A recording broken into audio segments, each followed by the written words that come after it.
ময়ূৰৰ পাখিৰে কি ব্যৱস্থা কৰিব পাৰো একেবাৰে ঘৰুৱা উপায় কৈছো প্ৰথমতে আপুনি ময়ূৰৰ পাখি প্ৰায়ভাগ মানুহৰ ঘৰতেই থাকে বহুতে কয় যে নৰ্থ ইষ্টত থব নৰ্থ ইষ্টত আপুনি ময়ূৰৰ পাখিখিনি থব তেনেহলে আপোনাৰ ঘৰত ইতিবাচক শক্তি বৃদ্ধি হয় বা আপোনাৰ ঘৰখন ইতিবাচক সকলো সদস্যৰ মাজত প্ৰীতি ভাৱ বৃদ্ধি হয় তেনে ধৰণৰ বহুত ধৰণৰ টিপস থাকে বা এনেকুৱা হয় ধৰক কোনোবাই কৈছে যে পশ্চিম ফালে থব বা নৰ্থৰ ফালে থব বা কোনোবাই দক্ষিণ ফালে থব বিভিন্ন ৰকমৰ মতামত গতিকে এইদৰে মই আজি একো মতামত নিদিও আপোনালোকক কেৱল মই ক'বলৈ বিচাৰিছো যে গ্ৰহ আপুনি কেনেকৈ ঠিক কৰিব কিয়নো মইতো সদায় গ্ৰহৰ কথাই কওঁ আৰু গ্ৰহৰ কথাৰেই মই সকলোৰে জীৱন চক্ৰ অকমান যাতে ভাল হয় ভালৰ ফালে যাতে আগুৱাই যায় তাকে ক'ব বিচাৰিছো গতিকে আৰু তেনেদৰেই মই সদায় কৈ যাওঁ আজি মই কম ময়ূৰৰ পাখিৰে আপুনি কি ব্যৱস্থা কৰিব আৰু আপোনাৰ ঘৰত আপোনাৰ ঘৰ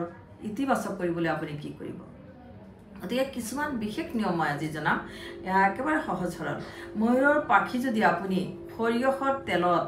ডুবাই ৰাখে একেবাৰে বহুতখিনি নেলাগে বাৰু অকমান সৰিয়হৰ তেল ল'ব বাটি আপুনি ষ্টিলৰ বাটি ল'ব পাৰে বা পিতলৰ বাটি ব্যৱহাৰ কৰিব তামৰো ল'ব পাৰে থব পাৰিব এটা বাটি ল'ব মানে মোটামুটি মিডিয়াম সাইজৰ বাটি এটা লৈ আপুনি তাত সৰিয়হৰ তেল ল'ব ধৰক 25 গ্ৰাম মান বা তাতকৈ কম হ'লেও হ'ব 25 মিলিলিটাৰ বা আপুনি তাতকৈ কম ল'লেও একো নাই 3-4 চামুচ মান তেল লৈ ল'লে বাটিত লৈ পেলাই এটা সৰু ময়ূৰৰ পাখি আপুনি চিঙি ল'লে লৈ পেলাই হেম ময়ূৰৰ পাখিখিনি আপুনি তেলত ডুবাই থৈ দিলে আৰু ডুবাই পেলাই আপুনি ক'ত থব আপোনাৰ নৰ্থ ইষ্ট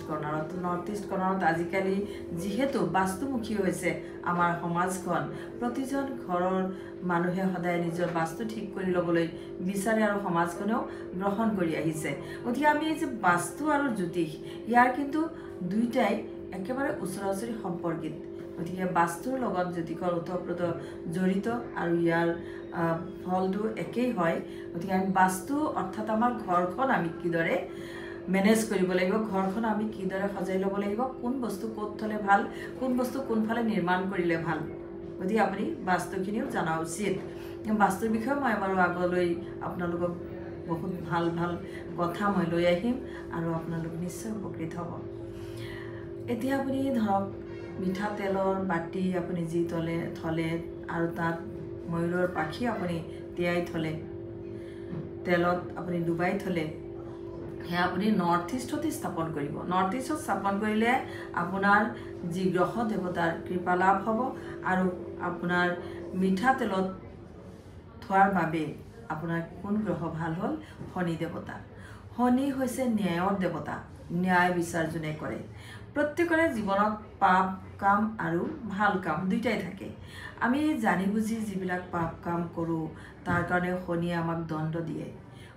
শনিৰ যি শাস্তি হে আমি পাবই লাগিব শনিৰ শাস্তি আমি ল'বই লাগিব গতিকে শনিয়ে কিন্তু কাকো নেৰে আমি শনিৰ নাম শুনাৰ লগে লগে কেতিয়াবা এনেকুৱা দেখা যায় আজিকালি খুব বেছি এতিয়া ধৰক ছ'চিয়েল মিডিয়া যেনেকুৱা চলি থাকে ছ'চিয়েল মিডিয়াত তেনেকুৱা হয় যে এইটো আজিকালি এয়া সময়ৰ কথা শনিৰ চাৰে ছাতি সকলোৱে গম পায় আৰু শনিৰ চাৰে ছাতি শুনাৰ লগে লগে মানুহ ভয়ভীতি হৈ যায় খুব ভয় লাগি যায় কঁপি যায় বুকুখন চাৰে ছাতি কেতিয়া আহিব মোৰ আৰু মোৰ চাৰে ছাতি চলি আছে কিন্তু আচলতে এয়া একো নহয় কেতিয়াও নাভাবিব এই সৰু সৰু কাম কৰিব চাব শনিয়ে আপোনাক সুদৃষ্টিৰে চাব আপোনাৰ সকলো শান্তিময় হ'ব